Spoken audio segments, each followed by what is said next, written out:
Le MOS 2020, le modèle d'occupation des sols 2020, est un nouvel outil pour analyser le territoire et un outil qui est une description de l'état de l'occupation des sols issue de photointerprétation manuelle à partir d'une image satellite. Donc c'est vraiment une base de données de l'occupation du sol qui existe sur le territoire et donc bien sûr une occupation du sol qui date de 2020. Épure et les agences d'urbanisme de Rhône-Alpes disposaient également de bases de données d'occupation des sols sur les précédents millésimes. Depuis 1999, Épure dispose, avec les deux autres agences de Lyon et de Grenoble, d'un modèle d'occupation des sols SpotThéma. Vous avez sûrement entendu parler, on l'a utilisé très fréquemment dans les différentes procédures de documents d'urbanisme, mais aussi projets urbains qu'on avait. Vous avez sûrement entendu parler également dans le cadre des observatoires. Et ce produit, nous en disposions sur 4 millésimes. Pour Épure, on en disposait sur le millésime 1999, sur le territoire de l'ancien Scott-Sud-Loire, puis sur les 3 millésimes suivants, 2005, 2010, 2015, nous avions 7 bases de données sur l'intégralité du département de la Loire. Donc, tout le 42, nous disposions de cette information et nous pouvions faire des comparaisons, notamment 2005-2015, qui nous permettait d'avoir ce champ de 10 ans, cet espace de 10 ans, et voir les évolutions sur une quinzaine d'années, même, sur cette évolution d'occupation des sols. Mais pourquoi acheter une base de données 2020 ? Je vais vous présenter finalement les caractéristiques techniques et les modalités d'utilisation de cette base de données. Pourquoi un nouvel outil ? Tout simplement parce que le produit SpotThéma tel qu'on le connaît et tel qu'on l'a acquis sur les millésimes précédents, il n'existe plus. Il n'est plus disponible dans le catalogue et on ne peut plus l'acheter. Donc on a été obligé de réfléchir à un autre produit qui nous permettrait d'avoir cette continuité aussi en termes d'occupation de sol et voir les évolutions. Pourquoi un nouvel outil également ? C'est parce qu'il y a un cadre légal qui a été renforcé. Vous connaissez bien sûr ce cadre légal, loi SRU, Grenelle 2, Allure et Élan, qui prônent la réduction de la consommation d'espace. Donc il y a véritablement un besoin d'une base de données précise permettant de voir cette consommation d'espace. Et le cadre légal est très précis là-dessus, puisque l'article 141.3 du Code de l'urbanisme dit que le rapport de présentation d'un SCOT présente une analyse de la consommation d'espace naturel, agricole et forestier au cours des 10 années précédant l'arrêt du projet du schéma. Cela veut dire que on a l'obligation, dans le cadre de ces documents, de faire cette analyse de consommation des espaces agricoles, naturels et forestiers et de se projeter vers l'avenir par rapport à cette consommation. Le cadre légal s'appuie également sur un élément qui est plus récent, qui est la stratégie OR-Sol du préfet de la région Auvergne-Rhône-Alpes, qui prévoit de réduire la consommation foncière d'au moins 50% en 2027 par rapport à la moyenne de consommation foncière réelle annuelle établie entre 2013 et 2017. Tout ça dans le but d'atteindre le zéro artificialisation nette, le ZAN, tel qu'on peut le parler tel qu'on peut l'entendre avec un acronyme, le ZAN, donc d'ici 2040. Et ce ZAN se retrouve dans la dernière loi qui a été promulguée, c'est la loi climat et résilience, qui est finalement une traduction législative et réglementaire de ce zéro artificialisation nette. Certes, la loi climat et résilience ne traite pas de ça, mais c'est un point majeur de cette loi qui a été promulguée dernièrement. Si on en revient à ce MOS 2020, je vais vous présenter comment a été créée finalement cette donnée. C'est une réalisation par la société CIRS, qui est aujourd'hui devenue la société CLS, qui est une filiale du CNES, le CNES étant le Centre national d'études spatiales. C'est une donnée qui est créée par photo-interprétation, c'est-à-dire qu'on a des images satellites, des satellites Pléiades. D'ailleurs, il y a 2 satellites Pléiades qui tournent autour de la Terre actuellement. Et donc, il y a tout un traitement de l'image satellite en infrarouge et en couleur standard pour récupérer les occupations de sol différentes. C'est une campagne d'images qui a été réalisée entre avril 2020 et août 2020. Donc on voit que c'est quelque chose qui est très récent et sur une période plutôt fin de printemps-été pour avoir justement le moins de masques par les nuages et faire en sorte qu'on ait une image satellite la plus claire possible. Un élément aussi très important, j'y reviendrai après, c'est une définition qui est très importante.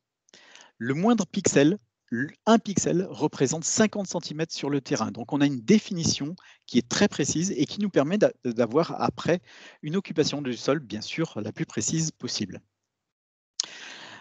Cette donnée, je vous le disais tout à l'heure, elle est faite par photo-interprétation pure, mais il y a aussi des compléments qui sont apportés avec certaines autres données qui vont venir enrichir cette première photo-interprétation automatique, des données de la BD Topo, du recensement parcellaire graphique agricole, pour confirmer certaines classes, notamment par rapport à des équipements, par rapport à des cultures permanentes, par rapport à des commerces. Donc, il y a un premier traitement automatique, mais il y a un enrichissement de cette base de données et une vérification de cette base de données avec d'autres bases existantes qui ont fait leurs preuves. Sur quel territoire, finalement, les agences d'urbanisme ont acquis ce MOS 2020?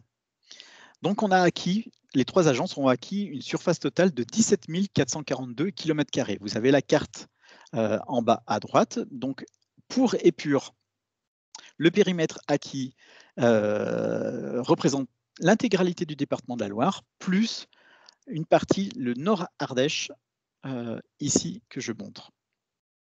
L'agence de Lyon a acquis tout ce périmètre ici, bien sûr, le département du Rhône, une partie de l'Ain et tout le sud du territoire également ici et une autre partie au sud de l'Ardèche également. Et enfin, Grenoble a acquis son territoire d'observation autour de l'Y grenoblois. Donc voilà, ces éléments, certes, ont été acquis par les 3 agences et nous disposons de cette base de données de MOS 2020 sur l'ensemble de ce territoire.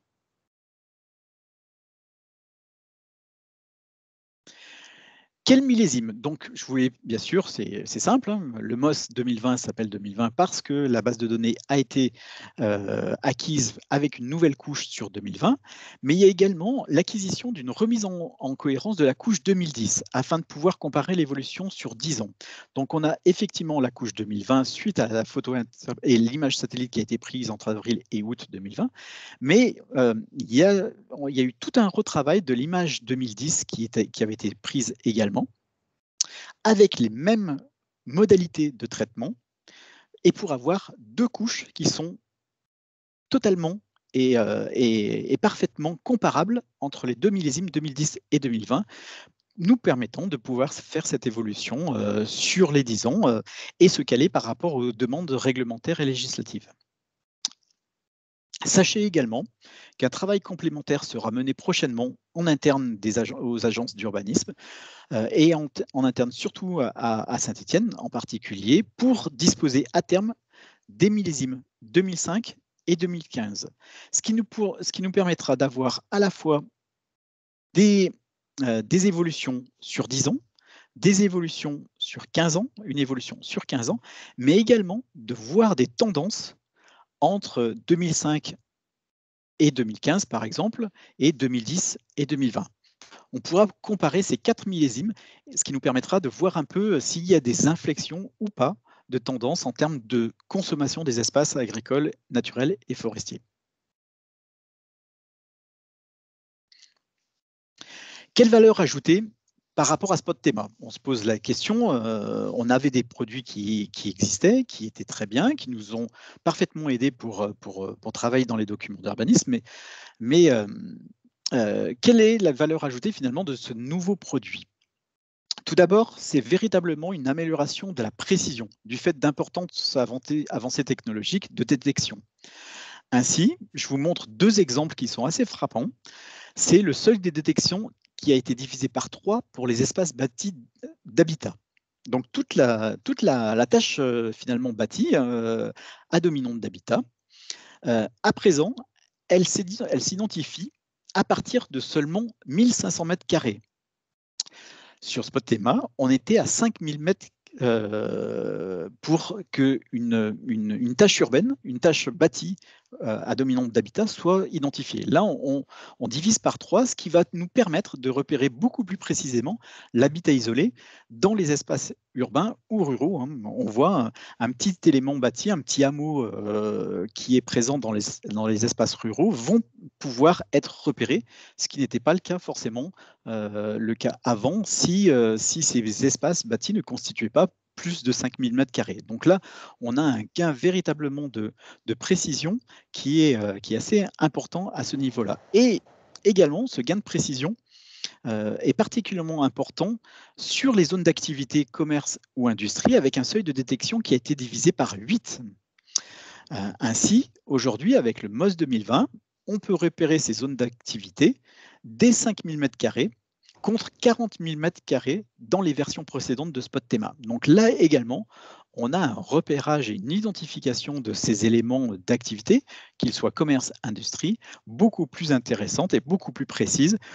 L'objectif étant d'avoir un modèle d'occupation des sols qui soit le plus proche de la réalité du terrain. L'autre valeur ajoutée, c'est l'amélioration de la fiabilité. Certes, on a cette précision qui nous apporte une fiabilité par rapport à la réalité du terrain, mais aussi on a une fiabilité au regard de la nomenclature qui a été créée finalement avec ce nouveau modèle d'occupation des sols, qui va aussi dans le sens d'un rapprochement de la réalité. Donc finalement, maintenant, on a 24 types d'occupation des sols. Vous voyez dans le tableau à droite la deuxième colonne, donc la nomenclature MOS deuxième niveau, où vous voyez ces 24 types d'occupations différentes qui sont présents et qu'on peut regrouper en 6 catégories: les espaces urbains, les espaces d'activité, les espaces en mutation, les espaces libres insérés dans l'urbain. Ce sont finalement les dents creuses urbaines qu'il est important de pouvoir saisir et d'identifier. Les espaces agricoles et toute une panoplie d'espaces naturels, qu'ils soient boisés, qu'ils soient sur des roches nues, mais également des surfaces en eau ou des cours d'eau. Vous voyez, vraiment, on a une identification de l'occupation des sols qui est la plus différenciée et la plus précise possible pour effectivement se rapprocher au plus de la réalité et avoir une vision du territoire, de son occupation du sol la plus proche de la réalité. Très rapidement, pour que vous voyez un petit peu comment ça se traduit, ces deux niveaux de nomenclature. Vous avez à gauche, le niveau 1 avec les 6 catégories. Donc, on en voit ici surtout 4. On a les espaces urbains, on a les espaces d'activité en violet, les espaces urbains, qui sont à dominante d'habitat, mais également d'autres choses qui sont en rouge. Nous avons les espaces agricoles qui sont en jaune et les espaces verts qui sont des espaces plutôt naturels. À droite, vous avez le niveau 2 qui nous permet d'identifier des espaces différents qui sont ici, des espaces également ici, et d'avoir finalement une précision dans la nomenclature et dans l'occupation du sol qui apparaît aujourd'hui et, comme je dis, plus proche de la réalité. Voilà un petit peu pour la présentation de l'outil MOS 2020. Il nous apparaissait maintenant intéressant de vous présenter finalement les premiers résultats sur le territoire par rapport à des périmètres précis. L'objectif ici, ce n'est pas de vous présenter en détail sur chaque territoire les chiffres clés, les chiffres précis de qu'est-ce qui est présent, qu'est-ce qui a évolué ou pas. Ça, ce seront des choses qui seront faites dans le cadre des procédures de PLUI, de SCOT ou autres. Néanmoins, il nous apparaissait important de vous présenter quand même quelques chiffres clés, quelques éléments d'analyse que nous avons faits sur ce MOS 2020 et justement la comparaison 2010-2020 pour vous permettre de voir les potentialités de cet outil et surtout ce que nous, agences d'urbanisme, on peut proposer à nos partenaires en termes de mesure de cette consommation d'espace et de cette occupation des sols. Donc on a pris un premier exemple qui est le SCOT Sud-Loire. Et pour vous montrer un petit peu l'état des lieux de l'occupation du sol en 2020. Donc, avec cette nouvelle base de données, on voit que les espaces urbains représentent 9,5%, les espaces d'activité, c'est 2,2%, les espaces en mutation, c'est 0,2%, les espaces libres insérés dans l'urbain, c'est également 0,2%, les espaces agricoles, c'est 50,6% et les espaces naturels, 37,3%. Vous voyez également sur la carte qui est à droite que finalement cette répartition des espaces des 6 catégories est complètement différente en fonction du territoire. Et effectivement, cette analyse, on peut la faire sur tous les périmètres qui peuvent être intéressants parce qu'on a un découpage, on peut faire un découpage selon les SCOT, selon les EPCI, selon les regroupements de communes. C'est quelque chose qui peut être fait à façon selon la demande. Et ce qui nous permet de voir aussi des comparaisons entre territoires.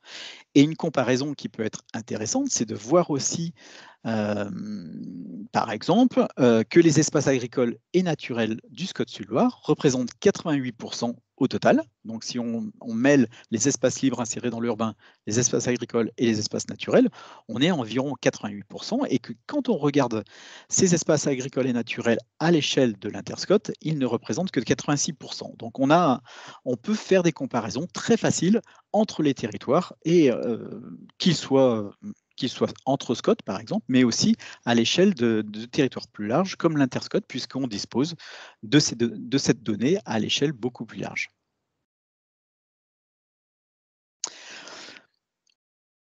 Ce qui nous permet également, le fait d'avoir ces éléments 2010-2020, ça nous permet d'avoir aussi un suivi précis de l'évolution de cette occupation des sols. Et donc, de la consommation des espaces agricoles, naturels et forestiers sur cette dernière décennie, 2010-2020. On vous a fait ici un petit graphique qui est à droite, qui vous permet de voir en fait toutes les évolutions entre toutes les classes telles qu'elles ont été faites. Et donc, on peut très bien voir que les espaces agricoles, 822 hectares en 2010 sont passés en 2020 vers des espaces urbains. 469 sont passés vers des espaces d'activité. Mais on peut aussi voir que 488 hectares d'espaces agricoles sont devenus des espaces naturels entre 2010 et 2020. De la même façon, on voit qu'on a des espaces de chantier ici, des espaces donc en mutation, on voit très bien qu'il peut y avoir une évolution directe de l'espace agricole vers l'espace urbain, mais on peut aussi avoir une évolution, je dirais, provisoire d'un espace agricole vers un espace en mutation, type un chantier par exemple, et ensuite une évolution vers un espace urbain. Donc toutes ces petites évolutions peuvent être facilement analysées et calculées avec cette base de données MOS 2010-2020 qui nous permet de voir un peu toutes les évolutions et de savoir vers quelle tendance le territoire s'oriente et donc de calculer bien sûr cette consommation d'espaces agricoles, naturels et forestiers sur la dernière décennie. Si on regarde les chiffres, par exemple, on a fait ce travail sur le SCOT Sud-Loire où on voit qu'on a une augmentation de 1095 hectares entre 2010 et 2020 pour les espaces urbains, soit une augmentation de 4,1%. On a une augmentation de 754 hectares des espaces d'activité, soit une augmentation de 13,6%. Les espaces en mutation ont diminué. Les espaces agricoles, c'est moins 1537 hectares entre 2010 et 2020, au titre de MOS 2010-2020, bien sûr.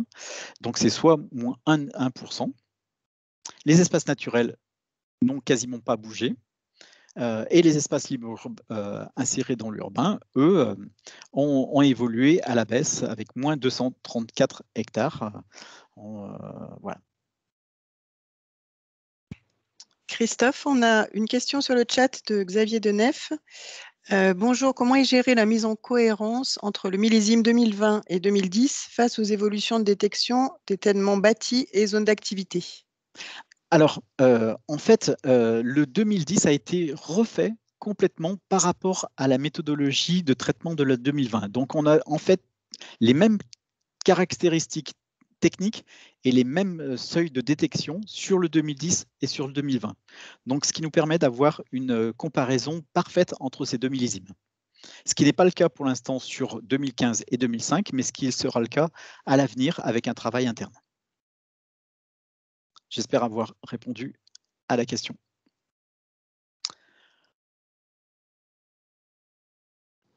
Christophe, aussi une main levée de Madame Bussière. Oui, bonjour.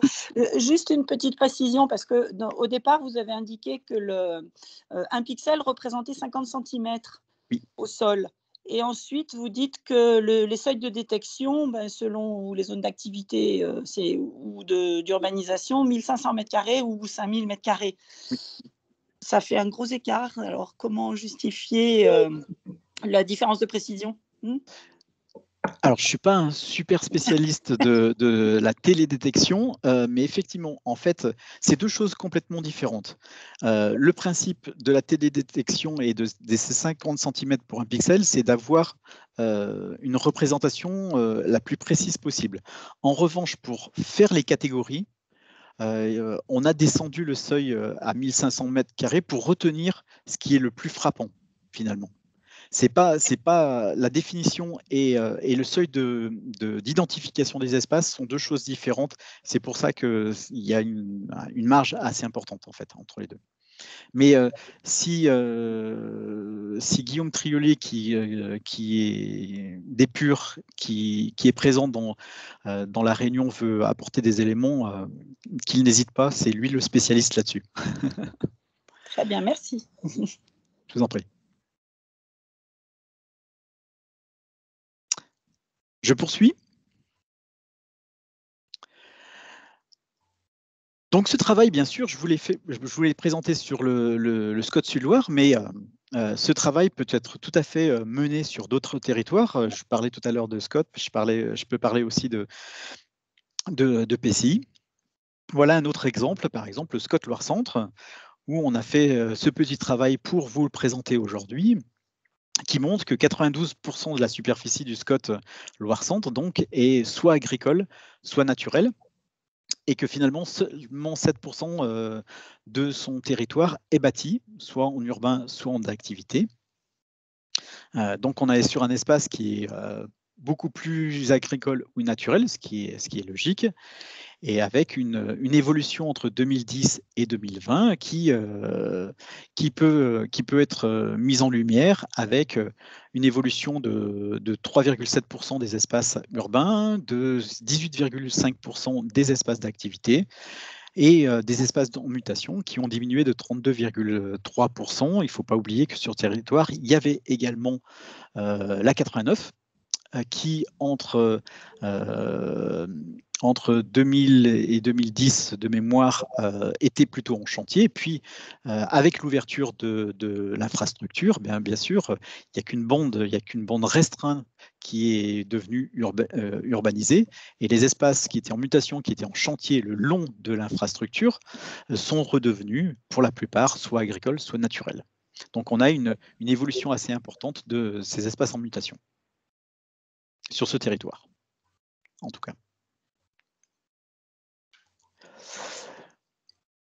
Pour vous illustrer aussi le potentiel de cette base de données MOS 2020, j'ai fait ce travail également sur 4 intercommunalités: Saint-Étienne Métropole, Loire-Forêt Agglomération, Forêt Est et la Coplaire, qui nous permet un peu de voir un peu les tendances. Donc elles sont plutôt identiques dans les 4 EPCI présentés. On a bien sûr une augmentation des espaces urbains et d'activité, une diminution des espaces agricoles et une diminution des espaces libres insérés dans l'urbain. Mais en fait, on a des dynamiques qui sont plutôt différentes en fonction du territoire. Vous le voyez très bien dans les tableaux. Par exemple, sur les espaces d'activité, on voit très bien qu'il y a une dynamique assez forte sur Loire-Forêt Agglomération, sur Forêt Est et sur et sur la Coplaire. Alors avec des évolutions en termes d'hectares sur Loire-Forêt Agglomération et Forêt Est qui sont relativement importants, puisqu'on est aux alentours de 250-260 hectares en plus. C'est un peu moindre sur la Coplaire puisqu'on est à 42 hectares, mais en termes de proportion, on est sur des évolutions assez importantes si l'on compare par exemple à Saint-Étienne Métropole. Les espaces en mutation également évoluent plus ou moins. Forêt Est, Coplaire, par exemple, ont des espaces en mutation qui ont fortement régressé, et je vous le disais tout à l'heure, c'était lié à l'ouverture finalement de la 89 et de la remise en naturel ou agricole des espaces de chantier nécessaires à la construction de cet ouvrage. Également, des dynamiques qui sont différentes dans les espaces libres insérés dans l'urbain, où on a finalement des évolutions très importantes sur finalement tous les territoires. Sur la Coplaire, je ne l'ai pas précisé parce qu'on est sur, c'est des évolutions qui sont très minimes et de mettre un pourcentage serait aberrant, mais on voit qu'il y a une évolution importante parce qu'il y a un mouvement de densification, d'urbanisation des dents creuses qui se fait d'une façon générale sur ces territoires.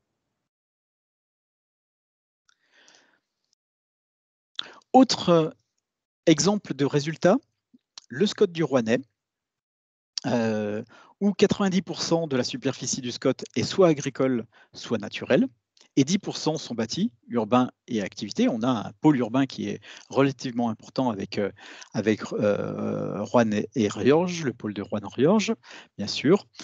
On voit les évolutions qui sont présentes sur le territoire de ce SCOT, avec une évolution urbaine qui est finalement des espaces urbains, pardon, qui est finalement relativement semblable par aux autres territoires.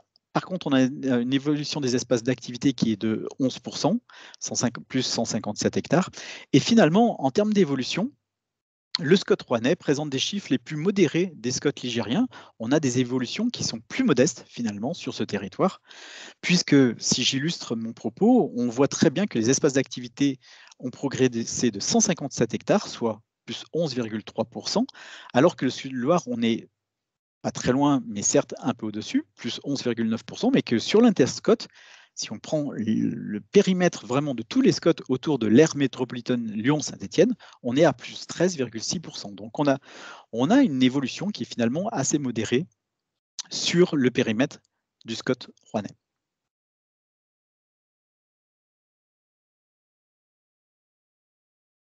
Voilà, j'en ai fini pour les présentations sur les territoires. L'objectif ici était vraiment pas, je le redis, de vous présenter en détail une analyse détaillée de l'évolution de l'occupation du sol sur chaque territoire. Ça sera fait dans d'autres cadres qui le nécessitent d'ailleurs. L'objectif vraiment, c'était de vous présenter un peu les potentialités et j'espère par ces quelques exemples, vous avoir permis de voir un petit peu le potentiel et l'intérêt de ce tel outil et de l'utiliser dans les procédures que nous suivons pour les partenaires. Quelles limites a ce MOS 2020 ? Parce qu'il y a des limites, hein. Ce n'est pas un outil qui est parfait. C'est un outil qui est formidable pour mesurer l'évolution de la consommation d'espace, parce qu'on est sur de l'occupation des sols.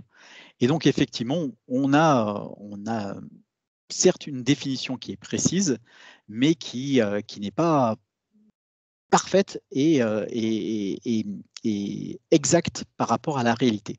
Donc, pour la consommation d'espaces agricoles, naturels et forestiers, c'est un outil qui est particulièrement adapté. En revanche, pour l'artificialisation des sols, qui est liée à la loi climat et résilience, cet outil doit être encore adapté. Et pour l'instant, nous, les agences travaillent actuellement pour faire en sorte que cet outil soit le plus adapté en lien avec les avancées de l'occupation du sol grande échelle, donc l'OCS-GE, et l'occupation du sol national en cours de développement, notamment par l'IGN. Tout ça pour vous dire que l'objectif pour nous, ce n'est pas d'avoir un MOS 2010-2020 qui soit statique. L'objectif aussi, c'est de faire en sorte qu'on travaille cet outil pour l'améliorer d'une façon permanente et faire en sorte qu'il réponde à la fois aux demandes et aux obligations légales de consommation des espaces naturels, agricoles et forestiers, mais également à l'avenir aux obligations légales qui mesurent l'artificialisation des sols.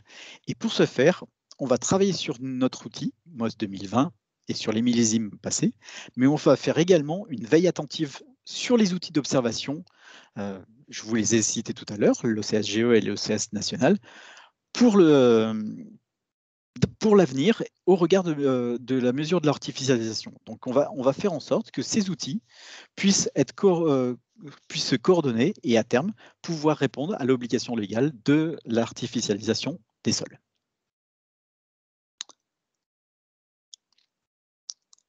J'en ai fini pour cette présentation et je suis ouvert à vos questions si vous en avez et on se fera un plaisir d'y répondre pour vous apporter des éléments sur à la fois le MOS 2010-2020, donc, mais également les calculs et les potentialités que peuvent apporter cette base de données et pourquoi pas également vous répondre sur certains éléments concernant la consommation des espaces agricoles et naturels ou le ZAN. Voilà. À votre disposition. Oui, une question qui a été posée. On comprend bien l'intérêt de cet outil pour analyser l'évolution de l'occupation des sols sur les grands territoires. Qu'en est-il à l'échelle d'une commune, voire en infracommunal? Alors, je dirais que plus on est à une échelle large, plus on est juste. Plus on va descendre, plus on va être sous le biais de la précision de l'identification. On parlait tout à l'heure de 1500 mètres carrés pour un espace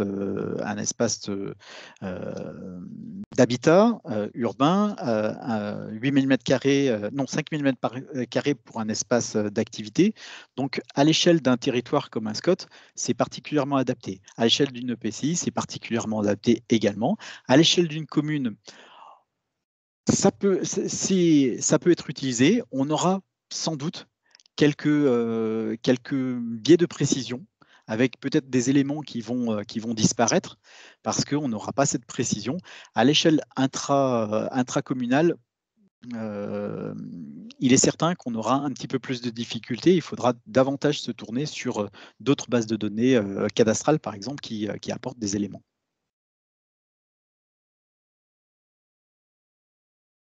Voilà, en espérant que ça a répondu à votre question. N'hésitez pas aussi à ouvrir vos micros pour poser vos questions.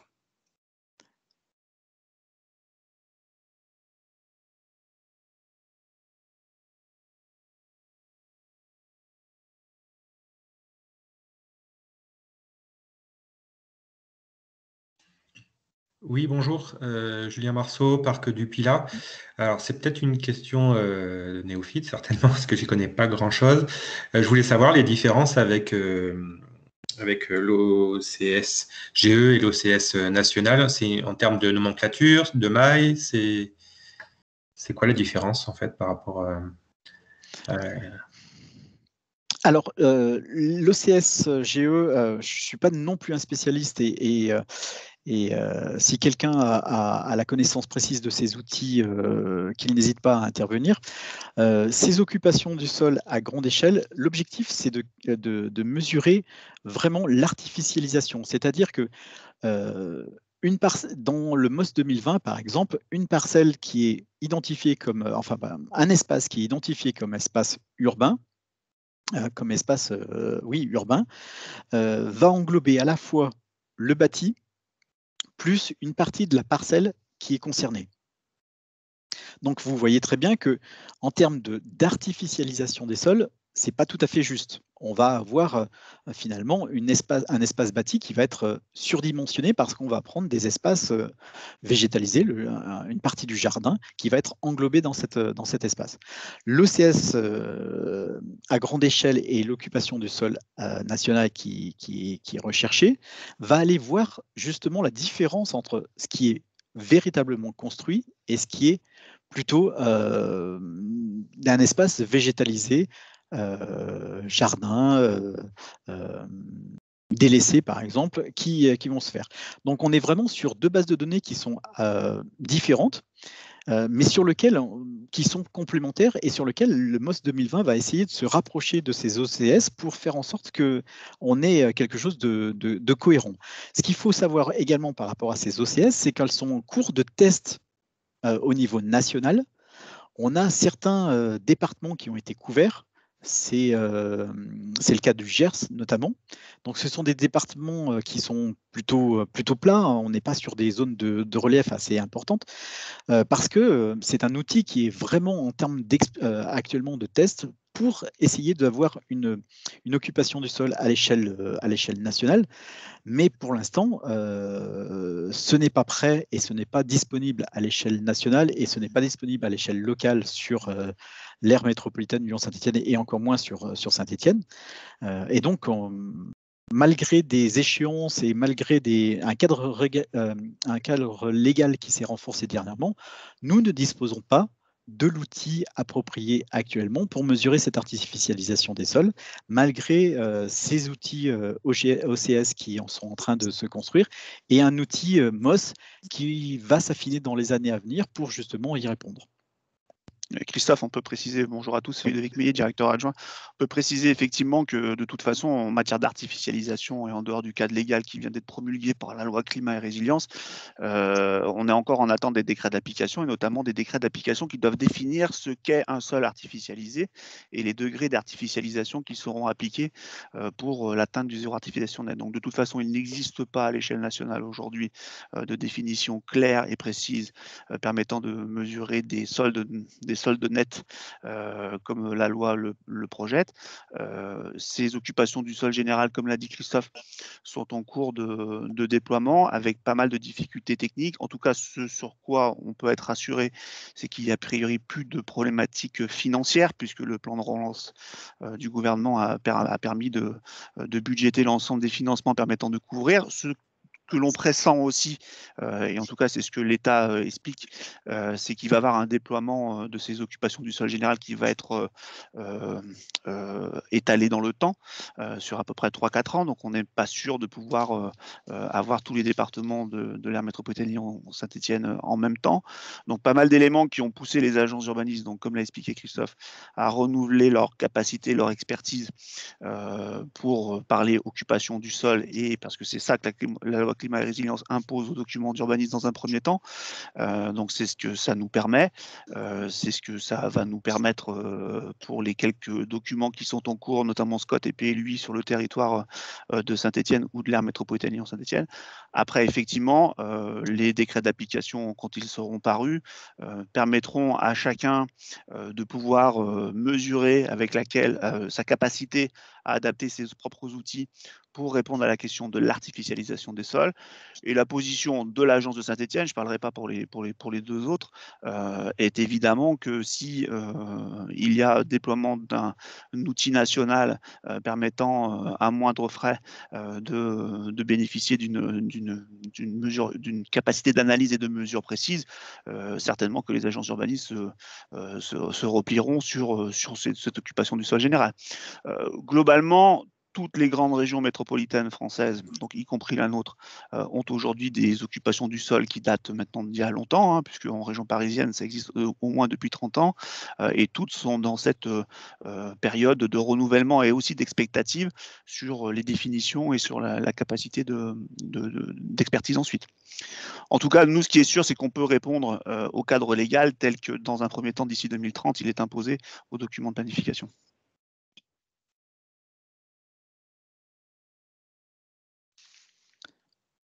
Oui, je ne sais pas si on m'entend. Oui, on vous entend. Oui, pardon. Donc, vice-président du SCOT des Rives-du-Rhône.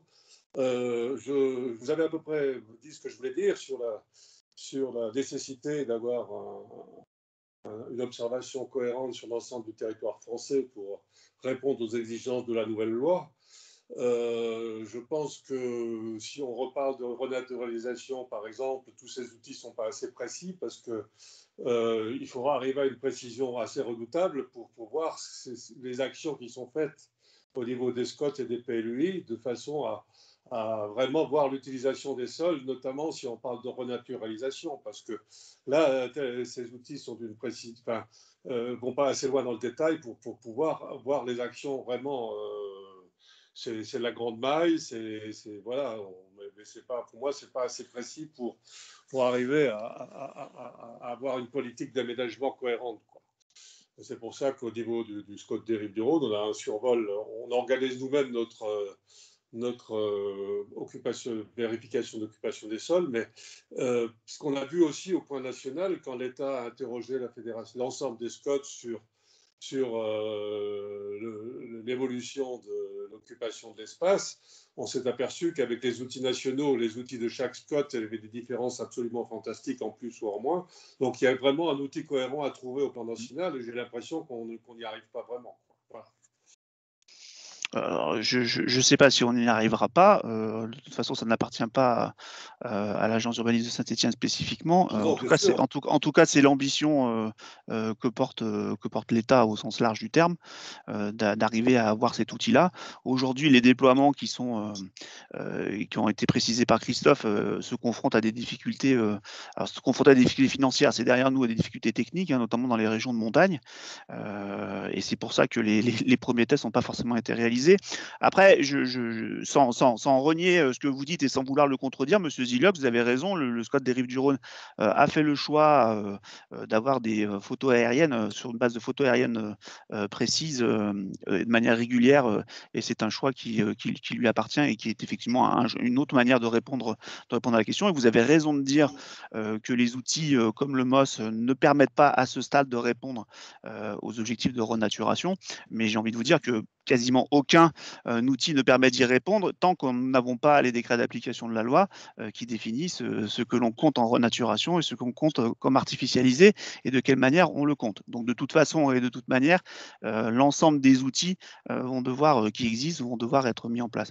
La question qui est derrière, et c'est une question essentielle, c'est quel va être finalement le leitmotiv dans les documents de planification et qu'est-ce qu'il faudra prendre en compte. Quelques régions et celles qui ont bénéficié des tests sur l'occupation du sol général, pour certaines d'entre elles, avaient des modèles d'occupation du sol ou des capacités de mesure de consommation des espaces. Et je ne peux qu'aller dans le sens de ce que vous avez dit. Il y a des différences de calcul énormes qui prendront toute leur importance quand il s'agira d'y appliquer soit le moins 50% édicté par la loi au niveau national, soit les chiffres que le SRADET va devoir territorialiser s'il fait ce choix d'ici août 2023 ou 2024. Oui, bien sûr. On a du pain sur la planche. D'autres réactions, questions?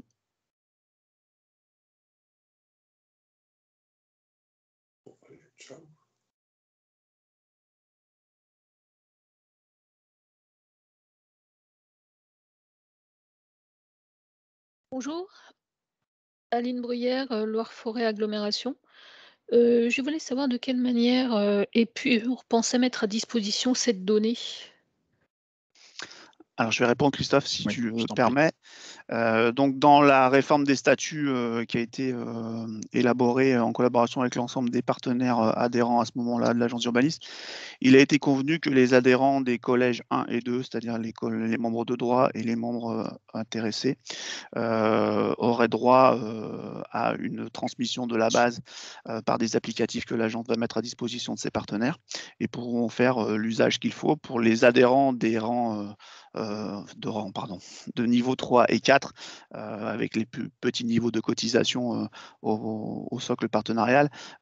Ils ne l'auront pas en accès direct. Par contre, l'ensemble des partenaires de l'agence peuvent et font déjà appel à l'agence pour réaliser les analyses de consommation d'espace, notamment dans les documents de planification, que ce soit SCOT, PLU ou PLUI, en cours dans le programme partenarial. Donc, pour ce qui concerne Loire-Forêt, directement, il y aurait une mise en accès de la base, comme il y avait une mise en accès de la base de Spot Thema. Pour l'instant, on a accueilli la base, on a fait les premiers traitements et on réunira avant la fin de l'année un groupe technique de ces adhérents des collèges 1 et 2. Donc, pour rappel, c'est le SCOT Loire-Centre, c'est le SCOT Sud-Loire, c'est les agglomérations de Saint-Étienne Métropole et de Loire-Forêt pour ce qui est du collège 1. Et pour le collège 2, c'est le SIEPAR, le SCOT Rouennais qui en fait partie, plus la communauté de communes, oui, de Forest. Donc ces adhérents-là auront accès à la base de données comme ils avaient accès à la base de données Spot Thema. Pour les autres, ils n'auront pas un accès direct. Donc, dans quelques applicatifs de notre plateforme iObserve, ils pourront avoir accès à quelques données générales.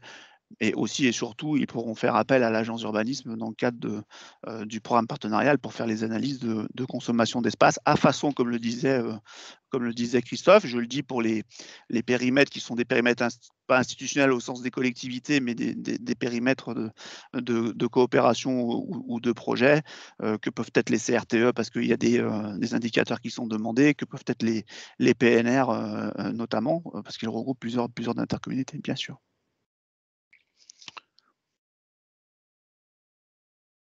Ok, merci.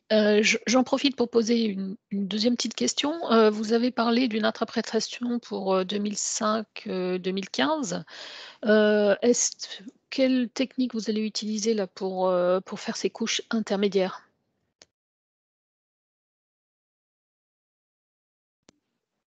Donc, Guillaume, si tu peux apporter des réponses, je vais en apporter une générale, mais Guillaume précisera techniquement. Déjà, la méthodologie est en cours d'élaboration. Elle se base essentiellement sur des photos aériennes et des comparatifs avec photos aériennes sur ces périodes pour voir les amendements qu'on doit porter à la base 2010 et à la base à partir de la connaissance de la base 2020 sur ces deux échéances pour voir de quelle manière est-ce qu'on peut interpréter 2005 et 2015. Mais je laisse Guillaume préciser. Oui, dans un premier temps, en fait, on va surtout se baser sur des traitements automatiques puisqu'on a la chance d'avoir pu récupérer l'exactitude de tous les polygones de la base 2010 qui ont été modifiés. Donc, on va réappliquer ces modifications sur les bases Spot Thema précédentes. Et après, derrière, on va faire des tests de robustesse pour voir, parce qu'on a une toute petite partie du territoire chez les Grenoblois qui a été réinterprétée par des photos interprètes à partir d'images. Donc, on va faire des tests de robustesse pour voir quel est l'écart entre la réinterprétation visuelle et la réinterprétation seulement automatique.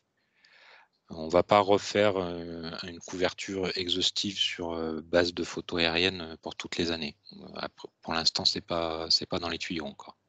On espère que la partie automatique permettra de suffisamment approcher pour avoir ces pas intermédiaires.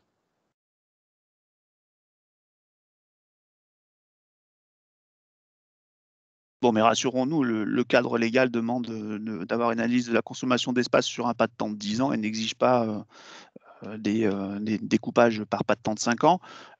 L'usage avec Spot Thema nous avait amené à faire des pas de temps de 5 ans, ce qui est toujours intéressant parce que ça permet aussi de voir où se situent les points d'inflexion et de le rapprocher à des dynamiques, par exemple, de création de zones d'activité, voilà, et de montrer aussi dans quelle trajectoire chacun des territoires se positionne. Ça me permet quand même de revenir sur un élément de tout à l'heure que précisait Charles Ziliox. Alors, je ne veux pas laisser entendre que l'outil dont les agents se sont saisis est un outil outil qui n'est pas précis, ne sert à rien, etc. C'est pas ce qu'a dit Charles Gillox, mais l'outil il est adapté à la demande légale et il est robuste au sens où il a été utilisé pour le côté légal de nombre de SCOT, alors pas seulement par Epure, et que ce type d'outil est utilisé par nombre de SCOT ou de PLUI depuis longtemps. Par contre, Charles Gillox a raison Monsieur Gillox, pardon, a raison de préciser que ces outils-là ne sont pas suffisants dans le nouveau cadre légal qui est récent, puisqu'il date du 22 ou 23 août dernier, de manière officielle, et que à partir du moment où on rentre dans des questions d'artificialisation et des questions de renaturation. Ça, c'est très clair. Oui, moi je voulais poser une question. Je suis Valérie Desvrieux du SCOT Sud-Loire.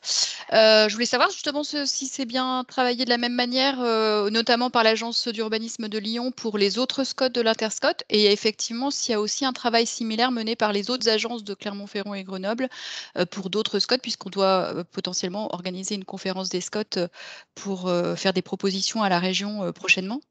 Donc pour voir s'il y a bien un outil qui pourrait être commun globalement sur l'ensemble du territoire de la région. Alors, en termes méthodologiques, je me permets de répondre, Christophe.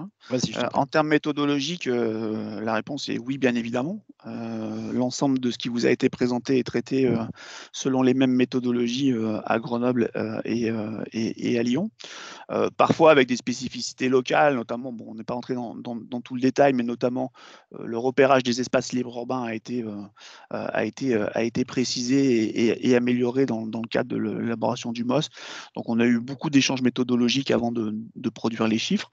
Donc là-dessus, soyons rassurés. Clermont-Ferrand est sur une position un petit peu différente, car aujourd'hui, ils n'ont pas acquis le MOS tel que les trois autres l'ont fait. Et ils sont dans une relation avec un organisme qui s'appelle le CREG, qui a une vocation d'emprise régionale, qui cherche à se positionner aussi dans la production des futures occupations du sol général. À ce stade, les trois agences d'urbanisme maîtrisent les méthodologies et maîtrisent sur le périmètre qui vous a été présenté, donc qui est très loin de représenter l'ensemble du périmètre régional. J'ai vu qu'il y avait une question sur le coût, donc je laisserai ou Christophe ou Guillaume préciser le coût au kilomètre carré de la production. Ce que je peux dire quand même, c'est que les quatre agences d'urbanisme n'ont pas pour l'instant inscrit dans leur perspective budgétaire de se doter d'un outil à échelle régionale. Déjà pour au moins deux raisons. Déjà parce que c'est inatteignable pour elles. La deuxième raison, c'est qu'elles n'ont pas vocation à aller travailler pour des territoires non partenaires, et notamment sur des territoires qui n'adhèrent pas aux agences d'urbanisme. Ça fait au moins deux bonnes raisons, mais la troisième, et qui est certainement une raison beaucoup plus importante encore que celle-ci, c'est que si des occupations du sol générales vont être mises en place par l'État, et que le territoire de la région Auvergne-Rhône-Alpes sera couvert. Je précise quand même, attention, vu qu'il semble qu'il y ait un déploiement départemental de ces occupations du sol d'État, il risque d'avoir des différences de millésimes d'un département à l'autre. Et pour ce qui concerne l'agence de Lyon, pour ce qui concerne les agences de Lyon et Saint-Étienne, le choix d'acquérir un MOS 2020 relève de ça. C'est-à-dire que si on veut, à l'échelle de l'Interscot, des 13 SCOT de l'aire métropolitaine Lyon-Saint-Étienne, avoir des comparatifs et pouvoir faire des analyses à cette échelle-là, parce qu'il est intéressant de se positionner aussi à cette échelle-là. L'importance, c'est que, je vais citer que deux départements, mais le Rhône et la Loire aient des millésimes qui soient de la même année. Car s'il y a des décalages de 3 à 4 ans ou même d'un an entre les millésimes, on risque d'avoir des effets pernicieux. D'autant plus quand ça se rapporte à des chiffres. Je suis désolé, on se fait souvent reprocher de ne parler que du moins 50%, mais à partir du moment où une loi est bâtie sur un chiffre qui parle de solde d'artificialisation nette et de moins 50%, on va être obligé de parler de chiffres et donc d'outils de mesure et donc de millésimes. Voilà. Donc j'ai fait une réponse un peu plus générale. Peut-être Guillaume, sur les prix au kilomètre carré, tu peux peut-être préciser, parce que j'ai vu qu'il y avait une question là-dessus. Oui. Et Guillaume, si tu peux préciser, répondre également sur la méthode utilisée pour la photo-interprétation des images satellites. C'est deux questions un peu techniques sur lesquelles tu auras peut-être plus d'éléments que moi. Alors sur la question des coûts, en fait, ça varie suivant les territoires et la complexité des territoires, mais on oscille entre 2 et 10 € du kilomètre carré, à peu de choses près. Et c'est lié notamment à la méthode de photo-interprétation. Donc la photo-interprétation, elle est réalisée pour le 2020 sur des images satellites Pléiades, donc qui sont des images de très haute qualité à 50 cm de pixels. C'est en gros les photos de l'hygiène qui nous étaient livrées il y a 10 ans, mais qui aujourd'hui sont réalisées par des satellites. Et pour la partie 2010, elle est faite donc sur des images, sur les images de l'hygiène de 2010, puisqu'on avait la chance, nous, localement, d'avoir une image qui correspondait pile poil à la date. Et après, du coup, sur la photo-interprétation, c'est une vraie photo-interprétation humaine. Donc, c'est des opérateurs qui ont le territoire découpé en petits carrés de 10 km par 10 km et qui affichent les photos. Alors, les photos en couleur normale, les photos aussi sont aidées par des photos en infrarouge. Et ils repèrent sur photo les éléments d'occupation du sol. Voilà, ils peuvent s'aider de ce qu'on appelle des données exogènes, donc qui sont principalement les données issues de l'hygiène et de la BD topo, donc de la carte 25 millième, qui leur servent notamment à distinguer si on est plutôt dans une zone commerciale, dans une zone de loisirs, etc., avec des éléments exogènes comme ça, parce que sur une photo, c'est pas forcément évident de savoir si le bâtiment dedans, c'est une usine ou on reconnaît bien que c'est quelque chose qui ressemble à une usine, mais voir d'après la photo si c'est une usine ou un commerce, c'est pas forcément facile. Voilà. Donc c'est vraiment une méthode humaine, à la différence notamment des produits nationaux qui aujourd'hui sont en réflexion, qui cherchent à faire rentrer de l'intelligence artificielle et donc à se passer au maximum de l'humain pour pouvoir être traité de manière homogène à l'échelle d'un territoire national. Guillaume, si tu vois la conversation, il y a des questions complémentaires. Est-ce qu'on est sur un découpage manuel des images en catégories ou en segmentation assistée? Est-ce que alors oui, je vois les questions. Donc il n'y a absolument pas d'IA dans cette méthode de production. On est dans une méthode de production identique à Spottema. Donc vraiment de l'humain. Et c'est pareil, il n'y a pas de segmentation assistée. C'est vraiment chaque classe est définie en fonction de ses réponses infrarouges, etc. Mais c'est l'opérateur qui dessine le contour de la zone qu'il repère. Il n'y a absolument pas de pré-traitement automatisé des images pour segmenter le terrain et puis après quelqu'un qui ne ferait que le contrôler. C'est vraiment une réalisation manuelle complète. Alors qui se fait aussi, bien entendu, sur la base des données historiques. Hein. Donc, le principe est d'abord de partir de la base Spottema 2010, de la mettre en cohérence avec toutes les nouvelles, la nouvelle codification et les nouveaux seuils de détection, et ensuite de mettre à jour cette base avec les nouvelles photos. Donc, on repart des contours existants.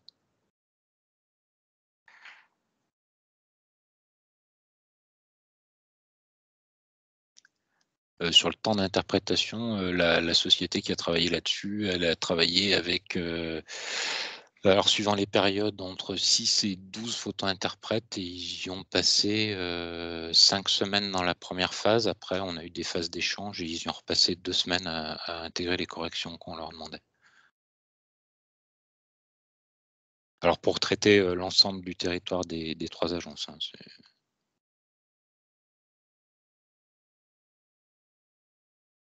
juste peut-être avant de continuer les questions, s'il y en a d'autres, je vois qu'il y a des personnes qui partent, donc je voulais juste finir la présentation, revenir sur les prochains événements quand même pour vous donner un peu l'eau à la bouche des prochains événements d'Épure. Donc sur la même thématique, le MOS 2020 et le ZAN,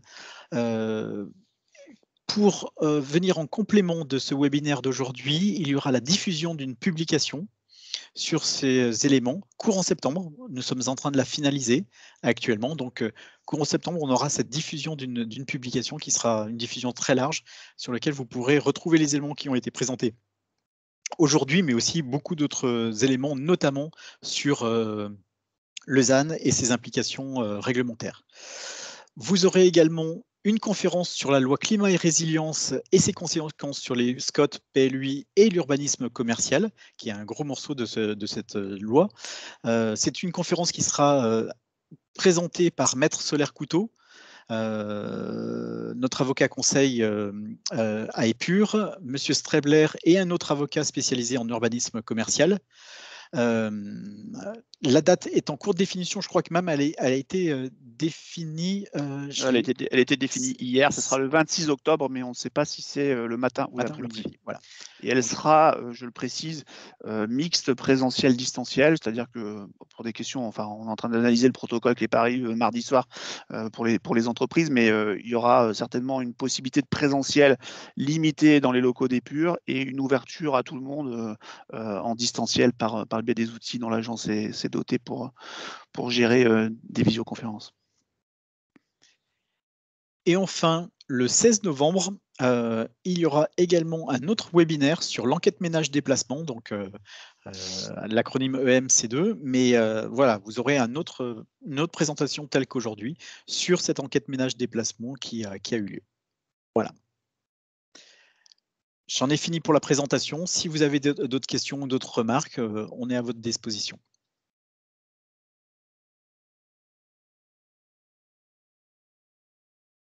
Si c'est tout bon, il ne nous reste plus qu'à conclure ce webinaire en vous remerciant pour votre présence et pour votre participation et en vous donnant rendez-vous pour les prochains événements que je vous ai présentés aujourd'hui. Merci beaucoup. Bonne journée. Merci, c'était très intéressant. Merci. À bientôt. Bonne journée, au revoir. Merci à tous.